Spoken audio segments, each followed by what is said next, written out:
Анда осы жақында ауырып қалып едіңіз ғой жүректен.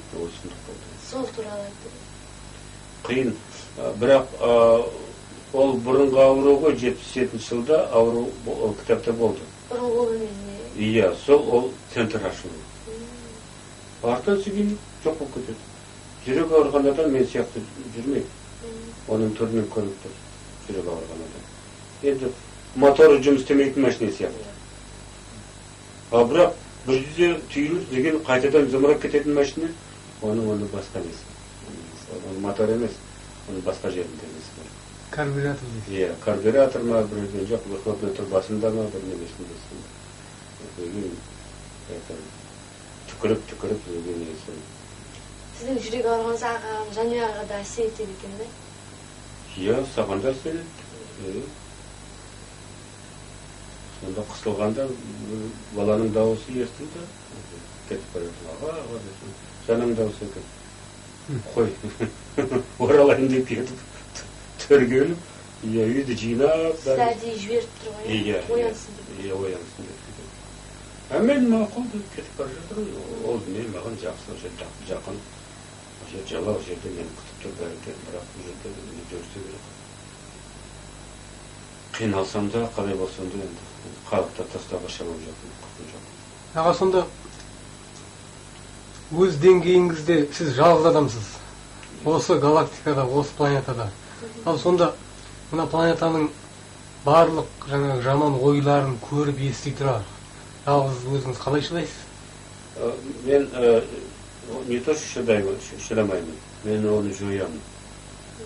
Қуат жіберіп, сонда гиперкеңістіктің қуаты басқа қуат, оны жоюға шамасы жоқ. Оны бәрін ертіп жіберуге,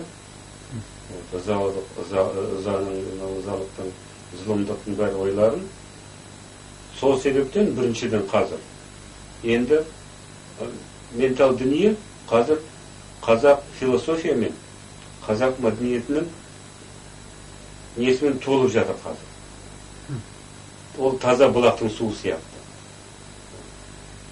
Сол таза бұлақтың суының арқасында анау шәйіліп жатыр, анау қара ойлар нелер.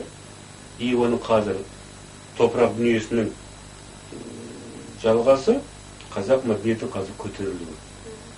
Әсіресе домбыра. Қазір домбыраны сондай қазір бәрінде сыйлайтын болды. Енді оған орыстың гитарасын қосатын болды. Батыстың скрипкасын қосатын болды. Тағы да біреуді қосатын болды. Гарнир сияқты. Біздің қазақтың қара кесегі гарнир қосылғанда тіпті академик көрініп тұрады. Бұл музыкаға ол келеді. Күйге де келеді, өлеңге де келеді. И оның дәмі шығады. Бояуы басқаша болады домбыра қосылғанда. Соны қазір бәрді біліп алып, аяғында деген орыстың қызы, Карина, туған жер, аяй көпейім дегенді, қазір тіпті тойларда барып, ол тіпті қазақша судай сөйлейді. Қазақ судай сөйлейді. Бұлай өзі Мәскеуден қасындағы жетекшісімен бар еді, ол қазақшының жігіті. Олар орыстың әнін айтып жүргенде әрең-әрең өмір сүретін. Әйтеуір тамағына несіне ақша жететін. Ал қазір қазақтың әндерін айтатын болғаннан кейін нағыз белгілі клубтарға шақыратын болды оларды. Мәскеуде де, Алматыда да. Сонда олардың бір сағаты $1000 тұрады. Бір сағат. Сол домбырамен айтқанды? Өзі қазақтың әндерін айтқан. Домбырамен жоқ, қосады, компьютердің музыкасын. Бірақ қазақша айтады. И өзі айтады, мен қазақтың әндерін көшкеннен кейін өстім дейді қолына қойды. Қазақтың тілін білмейтін тап-таза қазақша сөйлейді. Ән салғанда дыбысына шейін бәрі түп-түзу, түп-дұрыс. Ешқандай кемшілігі жоқ. Басқа қазір тағында топтар бар, қазақтың жігіттеріне орыстың жігіттері қосылып ән салатын. Бірақ бәрі қазақтың тілін қисайтып бәрі жарып. Соның арқасында қазір орыстарды енді жан сақтап жүр енді. Мана көтерілді, боз жорғаны айтып. Иә. Ол да көтерілді. Бәрі көтеріліп жүр. Қазақтың ән айтқаннан бәрі қазір. анау неде Алып Пугачевтың тобында жүрген батыр жүкейіміз енді қазақтың не көшкеннен кейін сразу көтеріліп кетті. Сразу көтеріліп топтан шығып, Алып Пугачевтың астынан шығып, енді қазір енді бөлек болып, енді өз продюсер болып жүр. Қазақстан әнші болғысы келмей, Ресейге кетіп қалып еді ғой?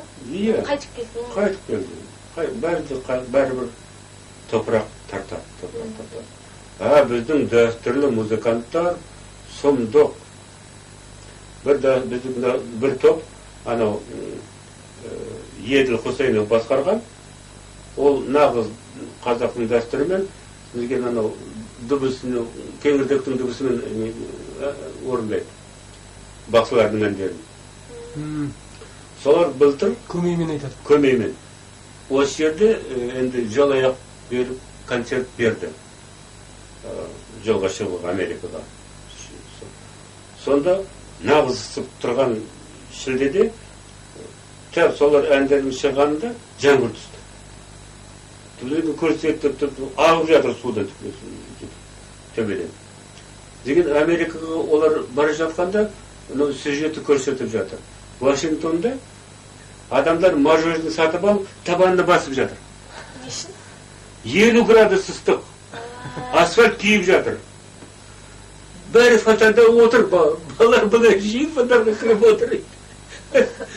Не шығады, анықтама шығады, экономия, энергияны, экономдар, нелері, қалай анау, соқ жел кіргізетін. Кондиционер. Сол бәр кондиционер, бәр Американың энергияны бәрін жұтып жатыр. Бүкіл халық қосып қойған. Иә, өліп жатыр. Олар келді Роксан Акитовмен. Әйтеуір кешкі тұман кішкене енді. Таңертең концертке шығып күн тіпті ысып бара жатыр. Енді амалсыздан енді қалып жиналды. Билет уже әрқашан тауып кетті. Олар ән бастағаннан кейін жаңбыр түсті. Түскенде сұмдықты шелектен аққандай. Олар 3 күн 3 концерт берді. Сізген уже қайтатын күнде соның нелері, продюсерлері келіп қойып өтініш айтыпты. Біз сөзсіз түсінеміз. Міне үсіп тұрған Вашингтонда сендердің концертің басталғанын саз жаңбыр түсті. Енді оны қойдырыңдар, енді уже подвалдар бәрі суға толып жатыр. Енді шығаруға енді қуат жетпей жатыр, насоспен. Сонда олар дәстүрлі немен орындаған әндерін халыққа бетпен емес, бұралып, теріс қарап тұрды. Теріс қарап орындағанда әндерін жаңбыр бітті. Жаңбыр бітіп, көдің беті ашылып, сөйтіп олардың көңілі көтеріліп, риза болып, самолетке отырғыз жіберді. Бірақ олар түсінді сөзсіз. Олар келді, жаңбыр түсті. Содан кейін ақырындап уже салқын келді соның артынан. Шілде бітті, соның арқасында сөйлеседі. Сол Американың Вашингтон құтарып алған біздің дәстүрлі топта нелеріміз. Вот мінекей менің берген қуатым соларға пайдаланып жатыр. Абдулхамид, Ұлжан әнін не күйді орындағанда осы отырған жерде салқын болады. Дала ыстық болса. Күн суық болса, наоборот, жылы болады. Бірақ кішкентай. Бірақ сізге өскеннен кейін мүмкін ие. Біз осы жазда келген кезде күн қатты ыстық болды да, одан кейін шам болып кетті. Күн шам болып кетті, жаңбыр жауғызыңыз ғой, кішкене ғана. Ол шаң басты соң өзі тоқтап қалды. Таң қалған мен. Оған күш жетеді әлі. Жәнібектің талай несінде болды ғой, ауылда. Мен тіпті олардың несінде болды, жұмыскер болғанда. Тоқтатыңыз, көбейтіңіз, жылтыңыз, қатырыңыз. Аяғында Бекжан жауында қантардың ортасында. Кішкене жылдық жіберіңіз, қатып қалып нелеріміз, системаларымыз қатып қалып деп сонда. Маған сонда үлкен өзгеріс үшін 2 sutка керек 48 сағат. Мен тағы аттыра есімен оның бәрін. Ол пойыз сияқты ғой, бір мезгіл жете алмайды. Кем болмағанда 48 сағат керек. Жылытуға. Ал суытуға ол өте жеңіл, наоборот. Стратосферада суық нені сүруге түннелмен ол бірнеше сағат бірақ өзгертеді. Оның бәрін істеу керек, онда центр, жешінсіз центр керек па? Жоқ, мынау центр керек. Сол сіздің жүрегіңізге әсер етті ғой, иә? Әсер етті. Өйткені жүректің бойында ғой, ол? Әсер етті, сізге кішкене ауырдым бастан. Мен бір күн сабақтан кеттім да, осы сіздің осы не болатын бірінші, қатты ауырдым да, приступ не сияқты ше. Ие болды. Сол күні менде қатты ауырдым, ұстап ше. Сабақтан кеткенде ұстап қалдым. Ақырын-ақырындап жүріп, тамақ ішіп алып өзім сабақтан кейін тамақ жеп кетірамын ғой. Уже қасында подружкам уже ұстай алмай қалдым да өзімді. Қатты ауырып, сосын барып дәрі алдым. Дәрі алып берді, дәрі ішіп, сосын барып үйге жеттім. Мен ойладым, сол ағасы сол күні шығардық ше. Сол күні болды. Бірақ өтіп кетті енді.